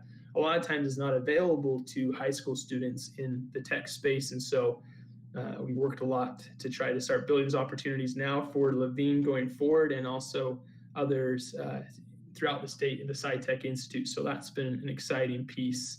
If you go to the next slide, another part of that is doing community code nights. That's something we'd love to do with your community. And then we've done them a lot virtually, obviously, ever since COVID. But the idea of that is to get industry partners, families, students, teachers to be a part of these workshops where we're introducing all the different stakeholders involved to coding and computer science, to help break down stigmas and stereotypes that many have, to help them see, computer science and coding is not just for your weird uncle in a dark basement, coding in front of a dark screen with green letters going across, but there's a lot more to it than that, and that coding can be for everyone and should be, as it's becoming part of a new literacy. And so the idea of these community code night events is to have families get involved. We've done a couple of them that are actually bilingual code nights with a lot of the Latino populations that we serve with, to make sure that their family are involved with what their students are doing and are part of the community and are seeing those opportunities and are not involved simply because of language barrier, but that we can keep them involved and see the opportunities and help them get some exposure as themselves. And so we're looking forward to trying to continue to promote some of those different activities going forward and strengthen that partnership with Laveen and all the stakeholders involved. We'll just go to the next one here to finish up. So yeah, again, I am so grateful to be a part, and thanks for the time, Dr. Rozelle, to be with you all tonight as part of Skillstruck, and looking forward to an ongoing conversations with all of you and how we can continue to build this community. Yeah, and Talon, thank you so much for being here tonight. We really look forward to our continued partnership. And I know that our chief science officers really enjoy working with you, and we're excited about possibly having that code night for the Laveen community. So thank you so much. Yes, no, thank you. It'll be awesome. Awesome. Everyone, I am back with the third raffle, but first I will answer the second raffle question. Question 1, let us know how you will use the LCAC website. An example of how the website can be used is to see current projects, upcoming projects, and community resources. And that's just to name a few. Question number 2, from the ties page, let us know a 2021 project, which will be the Laveen Community Family Matchmaker Project. All right, let's get ready for raffle number 3. This raffle is sponsored by the Faithful City First Things First, but this is the Faithful City prize. First Things First, and urban farming. Education. Education. Thank you. Question 1. Send us 3 links from the Gap Stop. You will look and letting us know how you will share this information and give it out. Again, send us 3 hyperlinks from the Gap Stop page that you will look into to find more information and will share it. Question number 2, how will you promote the website? And who will you share the website with? Again, how will you promote the website and who will you share the website with? I will answer those questions in the next raffle before the survey. Thank you. Okay, and our last section is community health. We have First Things First with Chantel Dixon-Mulatto and Nicole Burnt, Southwest Behavioral Health with Maddie Martinez, and the Faithful City with Shang-Hoon Yu and Shamari Jackson. Okay, the first community partner that will be presenting will be with First Things First. At this point in time, I would ask you to please unmute and start your presentation. Okay. Hello, everyone. I hope you're doing well tonight. My name is Chantel Dixon-Mulatto, and I have my colleague Nicole Barrett with me. And you will hear from her throughout this part of the presentation. We are from First Things First, and if you didn't know, we are a state agency. We fund programs in the Laveen community to support families with ages birth to 5. First Things First vision is to have all Arizona's children healthy and ready to succeed. To give you a brief history, we were a voters initiative in Arizona in 2006. And Arizonans were tired of being ranked low in education, so that's how First Things First was created. And it makes sense to work with young children because their brains are developing, and their brains develop at 90% by the time they turn 5, which is a critical time period to learn. And so then First Things First created 3 goals to help Arizona families, and they are to provide quality early learning, to build strong families, and to have healthy children. Now, speaking of healthy children, I just wanna make a point that since the pandemic, pediatricians noticed that parents have skipped their child's well-child checkups and their immunizations, and doctors are concerned that this can lead to outbreaks that have greater symptoms than COVID. So when you think about it, when a child is sick, it's difficult for them to think and concentrate, especially right now, because during these times, children are at school online. And so we encourage you to take your children to their doctor's appointments. Okay, next slide, Dr. Joe. And so now that I have shared the goals with you, I will quickly explain this picture. It's a great way to show you how we work in the community. We work with grantees, community partners, because they are the best messengers. They are the people you see every day or have a relationship with. They are your doctors, your faith leaders, your teachers, business owners, and local officials. First Things First provides grantees, community partners with resources and services to support families with young children. And because of this, we do not work with parents directly. Just to give you an example, tonight, being here at the town hall, this is a result of building a relationship with the community partner like Dr. Joe Roselle and the Laveen Elementary School District. And we're so happy to be here because we get a chance to spread this information to you, to many families all at once. And so we're just so thankful for his actions and being a part of the LCAC team. So now that I gave you a background about First Things First, my colleague Nicole will share with you more about our grantees and the services that we provide at no cost. Hello, thank you. Dr. Roselle, if you could go to the next slide for us, please. Thank you very much. Awesome. Well, thanks for that great introduction, Chantel. Yes, and so, she set us up wonderfully there that we know those first 5 years of life are really this wonderful window of opportunity, which is why we at First Things First fund programs to really make sure that children have the healthiest development possible. And I'm going to share a few of those with you today. If you actually are able to go to our website, I highly encourage you to check it out at firstthingsfirst.org. We have a wealth of information there for you, and also our Find Programs link, which can take you to all of the programs and services that I'm going to be sharing this with you today. So it's an electronic link that you would just enter in your zip code, and you can find the services closest to that geographical area.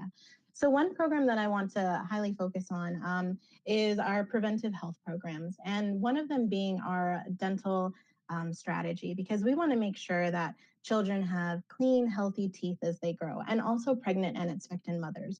So if you want a teeth screening and fluoride treatment, First Teeth First is our grantee that provides those services for you. Right now, because of COVID, they're not really doing the fluoride treatments, it's virtual, but if you do require any further treatment, they can refer you to a dental specialist. We also have Well Child programs provided through Valleywise, which was once Maricopa Integrated Health System. And what this program allows for that parent or caregiver who has a child that may have a few more developmental needs or some coordinating of, care providers, this will link them up with a developmental specialist, and they can walk alongside that parent or caregiver and help them, essentially coordinate and plan services for their child. We also consider measuring health in different ways, right? Not just the medical health of our families, but when we think of health, we even think of community health, right? Also like the health of our communities, which ultimately is the health of the family unit. And so ways that we can make our families healthier is by making them stronger.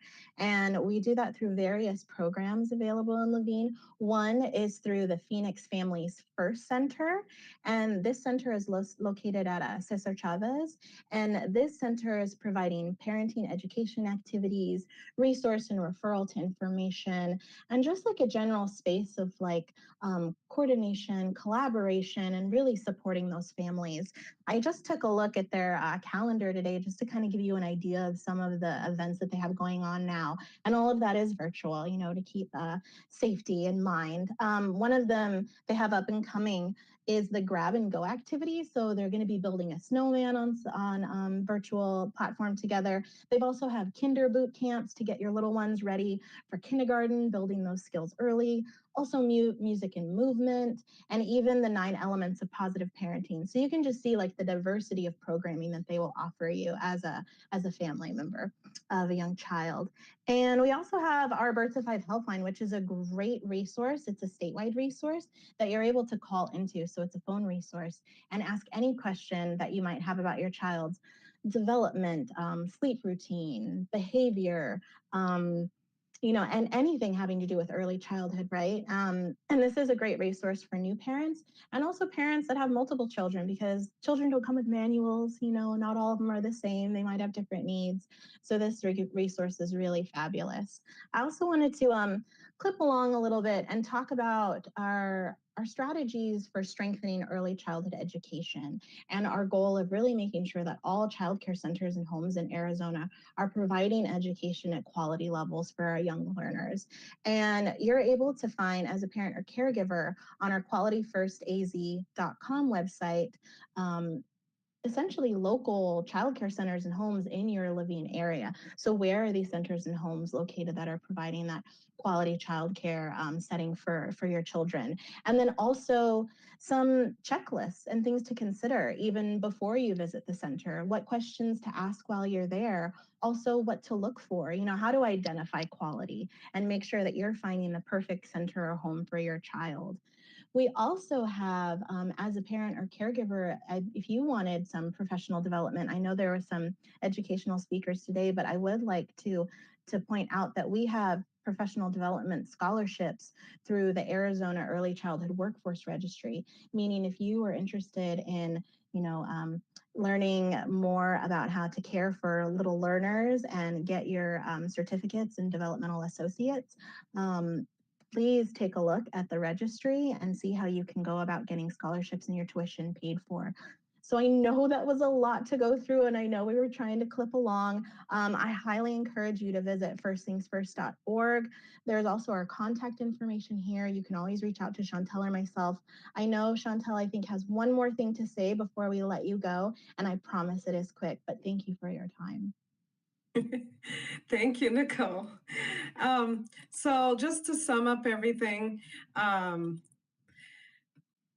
so before I close, I just want to mention about, you can find more about our resources, like Nicole said, on our website at firstthingsfirst.org. Also, we would like to encourage you to follow us on Facebook and Instagram, where we have updated articles, videos, and so much more. And we also just posted up our best gifts for young children's guide, which is a guide that has like age appropriate gifts for the holidays or any occasion. Yeah, and also too, please share this information. If it doesn't pertain to you, please share it to your family and friends. Let them know, because most of our advertisement is by the word of mouth. And we thank you for your time, and have a good night. Thank you so much, First Things First team. That was incredible. I now like to invite Maddie Martinez from Southwest Behavioral Health to the virtual podium. Thank you, Dr. Rizal. I am really excited to be here from Southwest Behavioral and Health Services and talk about our amazing partnership that we have with the Laveen School District.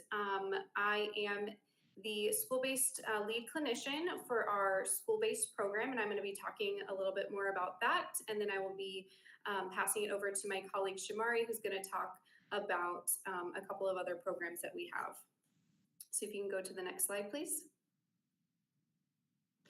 So Southwest Behavioral and Health is a program, an agency, a behavioral health agency here in Arizona.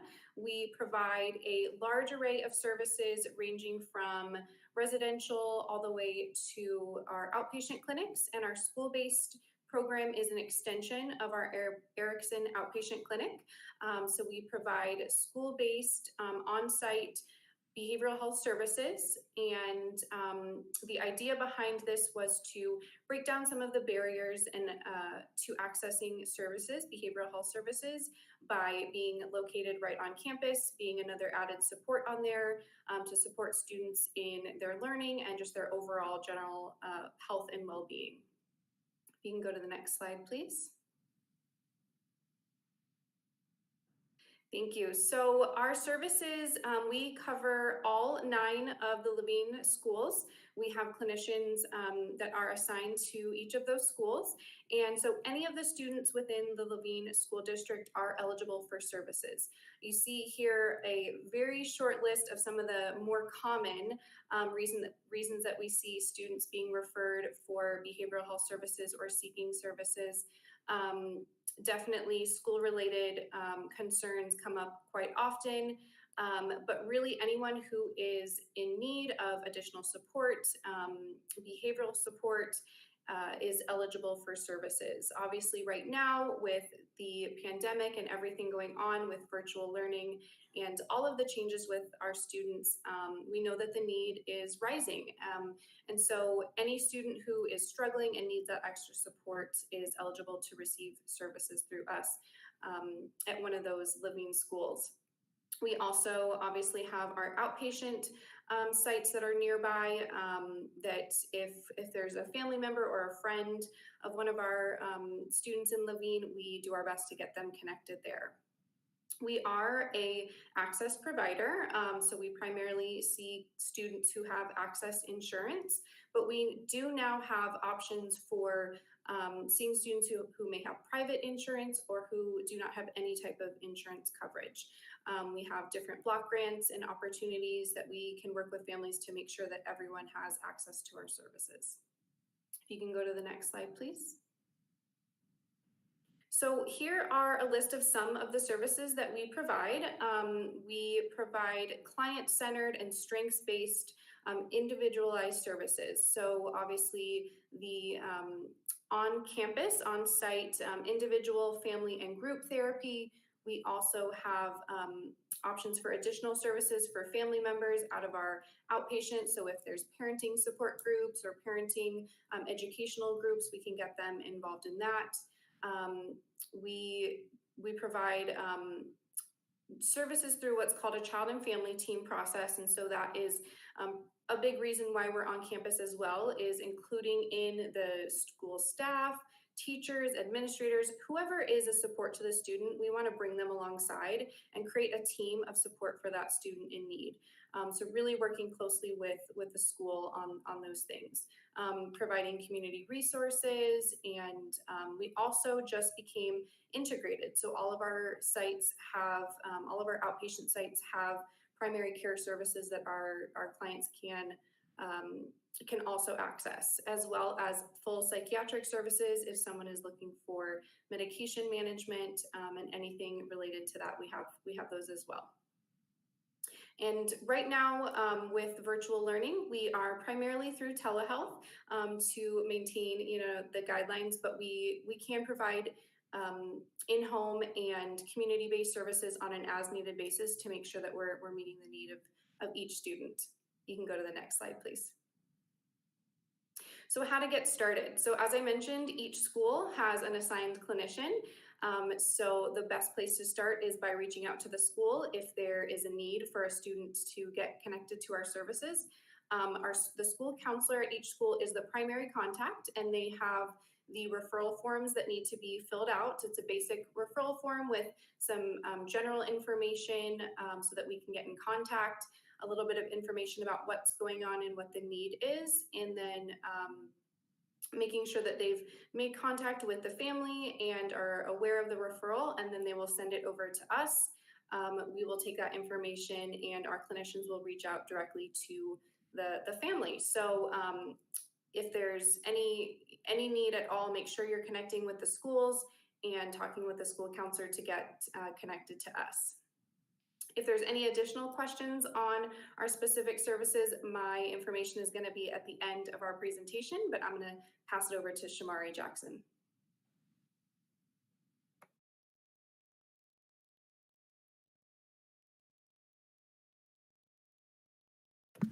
Hi, I am, hold on a second. Can you guys hear me? Yes, we can. Okay, I'm gonna just leave it right there. My name is Shamari Jackson. I am the project coordinator for the South Mountain Works Coalition. We are funded through a drug-free communities block grant through the CDC to reduce youth substance use in South Phoenix. We are actually under the umbrella of Southwest Behavioral and Health Services. So I get to partner with Maddie a lot. They service a lot of the schools that we work with and collaborate with, primarily all the schools that we service and collaborate with. And I also get an opportunity to partner with other organizations like First Things First and the Phoenix Police Department's Wake Up Club at a lot of the schools that we service. So most of our activities, we're a coalition that focuses on engagement of these 12 different sectors of a community to come together on a monthly basis to figure out how to basically reduce youth substance use in the community. So We do this through certain activities like public information and social marketing. So getting the information out to the community and teaching the community about the risk and consequences of substance use. Community education, where we train adults and students alike to understand those risks and consequences and know how to create community change. We host youth council and leadership groups at several of the high schools in South Mountain, and we partner with most of the schools in Phoenix Union High School District and throughout Roosevelt School District. And then we also just do general community development. So finding out the needs of the community and just trying to help mobilize around those needs. Some of our focuses are on youth substance use prevention and really just creating the awareness of drugs and alcohol use and educating our youth and our families and changing the norms and the attitudes of our communities. We focus on trauma-informed care, which we work to develop trauma-informed care initiatives, develop trauma-informed community. Currently, we're working with several schools in Roosevelt School District and Cesar Chavez High School, implementing some trauma-sensitive practices. And we also focus on community harm reduction, increasing knowledge about overdose prevention and disease prevention throughout our community. You've got about 1 minute. Okay. These are just some of our partners. We focus within these 12 different sectors that include the media, healthcare, law enforcement. We have regular subcommittee meetings and meetings. We partner with South Mountain Community College and a host of other community partners. If you have questions, that's Maddie's email and my contact information. And we meet every second Friday of the month via Zoom until we resume back in person at the South Mountain Community Library. Maddie Martinez and Shamari Jackson, thank you so much for your presentation for this evening. And now we have the Faithful City. Sean Young, if you go ahead and step up to the mic. All right. Thank you, Dr. Rosal, and everyone. Wonderful presentations and partners. As a last group, I'm so blessed and honored. Okay, give me a couple of minutes to hear. The Faithful City is founded as a campus ministry 25 years ago and serving the young people from all nations. And we are now scattered to all nations as a global community and based on Arizona State University. Our three emphasis is in that servant leadership, multiculturalism, and trauma-informed care. Next slide, please. So with our servant leadership, we award exemplary community leaders every year as well as students. Last year, you can see that Mr. Shamari Jackson, my co-presenter, he got awarded as a champion of servant leadership, awarded by Pastor Aubrey Barnell about New Life, First New Life Church in South Phoenix. And the next picture shows that Tempe Mayor Corey Ooze came out to our park service. We were the first group adopted a park in the city of Tempe, working with the Hudson Manor and beautifying the Hudson Park every month for 10 years. So he did the proclamation to celebrate our 10th anniversary. At the time, last month, we had a few students from South Phoenix. They are so inspired. So with the South Phoenix Youth Council, we want to extend that adopting the park and for the beautification in coming future. Next slide, please. And also you can see these pictures of young people, and we have been partnering with the Magellan National Mental Health Organization last for 10 years. They have a My Life program, which is now spread out to the whole nations, originated in our state of Arizona. So we've been partnering with the Magellan to empower and mentor the young people with the mental health issues and traumatic childhood and homelessness issues. So they become our servant leadership program partners, and then they are now in the community as servant leaders and proudly. So we continue our cause of the mentoring and then leading the young people for the good cause of the community. Next slide, please. And with that, and I founded the Arizona Trauma Informed Faith Community 4 years ago, which has been exponentially grown and as well as nationally recognized. So what is this? This is kind of advancing trauma informed care with the faith community, but the main focus is connecting the faith community with all sectors, governor's office and schools and other mental health organizations. So we have an annual statewide conference, and it's coming up on next February 12th. And also, which has 13 tracks of the 13 professional fields all coming together. And we have 7 regional meetings every month. And the South Phoenix, we have every second Friday, we are gathering together. And also we are working with each organization, about 50 organizations to be trauma informed. Out of this, we have about 50 statewide core leadership with over 3,000 email list.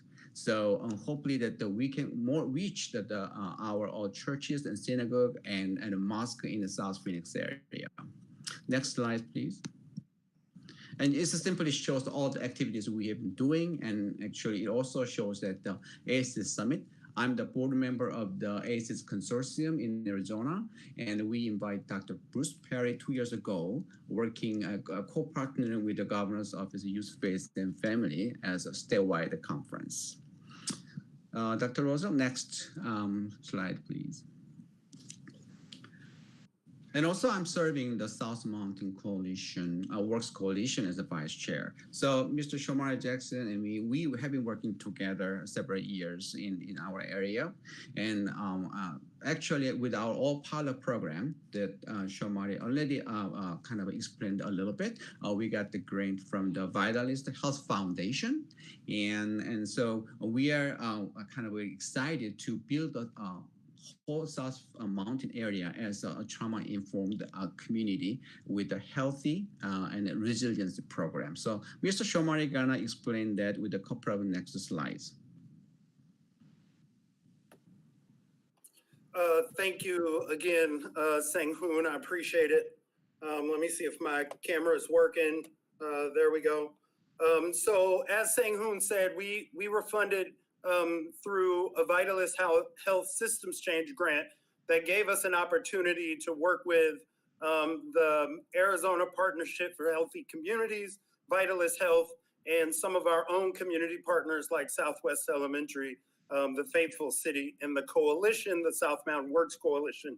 And we developed our own trauma-informed community building model, which is being implemented throughout South Phoenix right now, which focuses primarily on developing trauma-sensitive schools, taking traditional community development and doing it with a trauma-informed lens, and training our service providers and creating organizational change based on trauma-informed practices and ideas. Next slide. Here are some sites and some pictures from us just implementing this. We've been working on this project for about 2 to 3 years. Up in the left-hand corner, we're at Southwest Elementary with Sang-Hoon training. We've done trainings at South Mountain Community College and are working to develop the trauma-sensitive community college over there. And to the left are some of our student photos. Our South Mountain Works Youth Council to the left, meeting at the library for their weekly meeting. And then our South Phoenix Black Student Union town halls that we produce in partnership with our BSUs at all the South Phoenix, Phoenix Union High School District schools. Thank you. Thank you. Thank you, Shomari. So the trauma-informed community, I call this as a journey. So within the organization, we work with about 4 pillars process, about 3 to 5 years for the change. And it starts with the awareness, and then it awareness training, and then we're gonna establish accountability system in the organization with the staff, and how we're going to build the resilience and self-care. Not the people we are serving, but the service providers first. And then after that, we're gonna build the organizational culture as a trauma-informed, which is gonna move forward to the policy establishment. And in the end, out of this, we wanna engage with the community, learn about the community, and we are working together with the community to raise our servant leaders, trauma-informed servant leaders for the future advocacy and policy making. You know, in a trauma-informed care, the most important word is relationship, connectivity. So we are not only working with young people, we are working with all generations, all cultures, and how we can come together, because we are in a holistic community health movement. So hopefully you and I all together and working together for the future. And the last slide I'm gonna show, Dr. Rosso, please, thank you, that our contact information and the facebookcity@gmail.com, and also showmarijay@sbhservices.org. So if you have any questions or interested in working with us, please contact us. Thank you so much. Thank you so much for presenting tonight. That was very informative. We really appreciate your time. At this point in time, I would like to invite Ms. Kola to do the announcement about the survey, and she's going to talk about the raffle as well.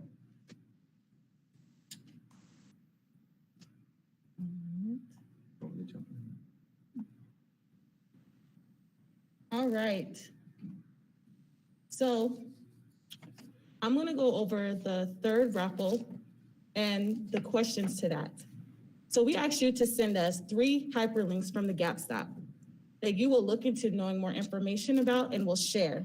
The answer is there are just so many resources and you can share with everyone. Question number 2, how will you promote the website? Who will you share the link with? Share the LCAC website via social media. Visit our YouTube channel, scan and save the QR code, and word of mouth. That concludes the raffles for tonight's town hall. Thank you for the amazing raffled items. We will notify winners within 48 hours. Now I'd like to get into the survey. Special thank you for everyone who presented, and thank you all for joining. After the town hall, please fill out the survey. You will have until next Friday, December 18th. These sponsored prizes, that is going to be a bonus, is from the Phoenix Police, the Phoenix Block Watch, and more. All you have to do is fill out the form, and we will have a drawing at random, so everyone has a great chance at winning. The link to the survey will be in the YouTube description. Recording of tonight's town hall will be up within 24 hours. Thank you all. Hello, hello. Steve Gallardo is a West Phoenix native and a graduate of Trevor Brown High School. He served in the Arizona House and Senate and on the Cartwright School District for 8 years. He's currently entering his 3rd term as our District 5 Maricopa County Supervisor and his 2nd term on the Phoenix Union High School Governing Board. Supervisor Gallardo also serves on the Current Resources Subcommittee of the Laveen Community Action Committee. Supervisor Gallardo? Thank you, Fern. First of all, let me say a big thank you to all our presenters, all the various organizations and providers that joined us this evening to share the projects that they're working on, the services that are available, and how you as citizens of the Laveen community can reach out and receive some of these services.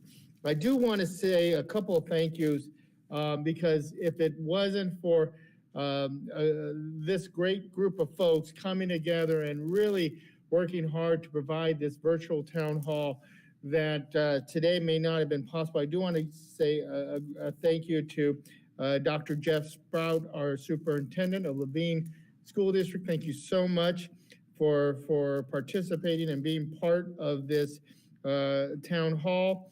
Dr. Joe Roselle, organizer of LCAC, thank you so much for all your efforts in making today possible. And also our IT department right here in Laveen, Richard Pena, he's behind the scenes. You're not seeing him, but if it wasn't for folks like Mr. Pena putting all his technology knowledge together to make sure we're all connected and we're all able to participate and hear the presenters, this would not be possible.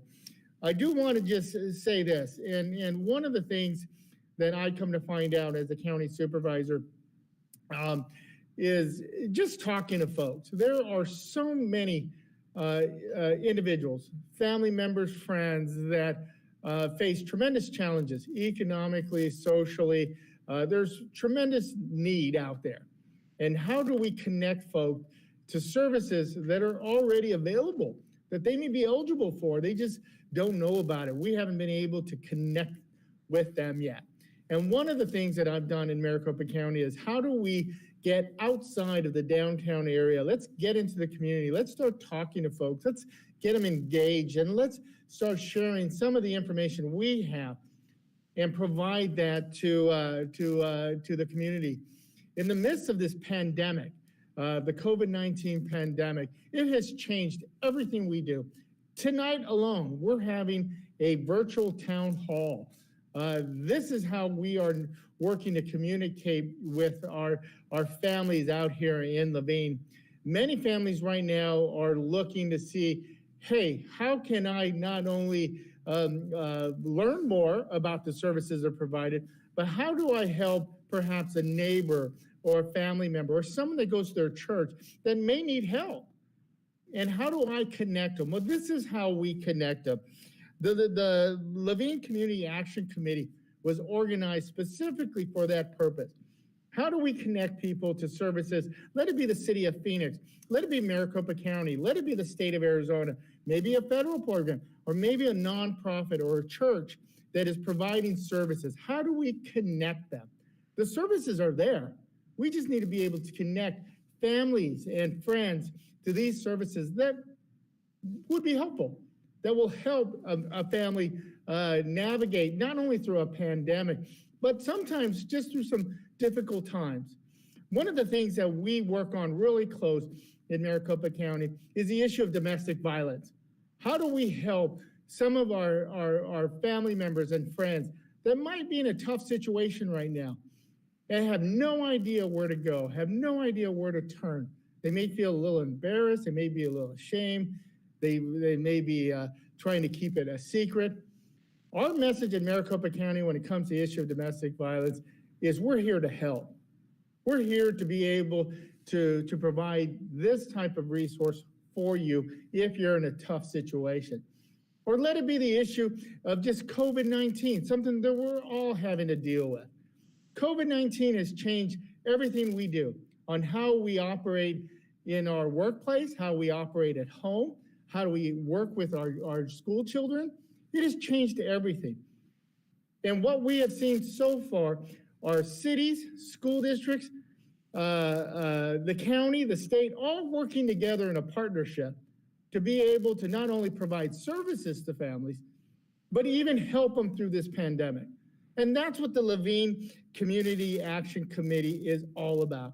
It's about bringing people together. It's about bringing families together. It's about bringing folks engaged into what's going on, not only in our community, but perhaps maybe provide these types of programs and services together.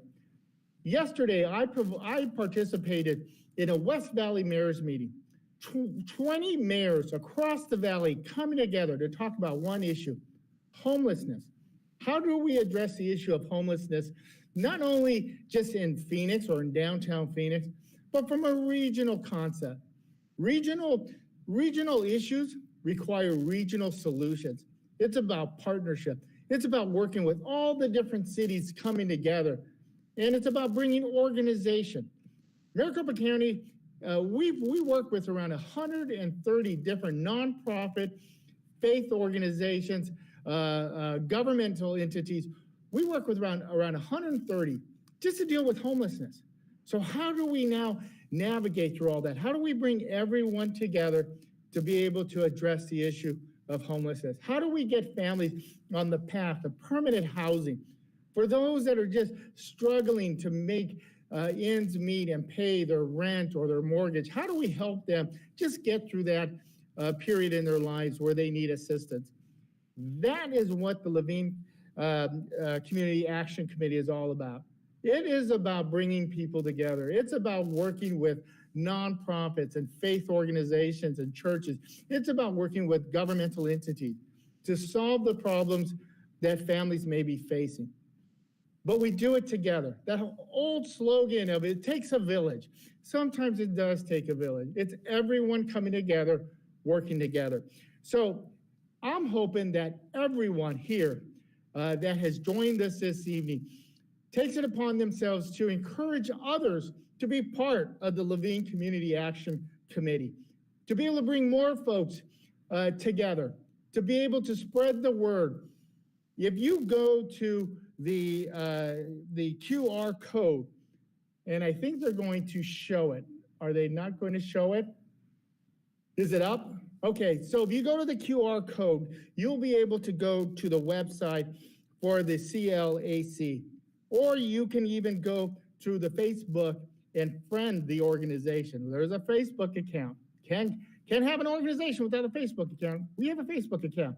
Go to it, friend it, be part of this great organization. When you go to the website, go to the Gap Stop. That's where you're going to find all the organizations that are available, all the different services and programs. And guess what? We're going to continue to add different organizations, nonprofits, and services that are provided by all governments. So we can help each other. We can help everyone in our community. So I just want to thank everyone for being part of today's town hall, virtual town hall. COVID-19, like I said, changed everything, including on how we conducted this town hall. We're doing it virtual. And hopefully, when this whole pandemic is behind us, and folks, there is light at the end of the tunnel when dealing with this pandemic.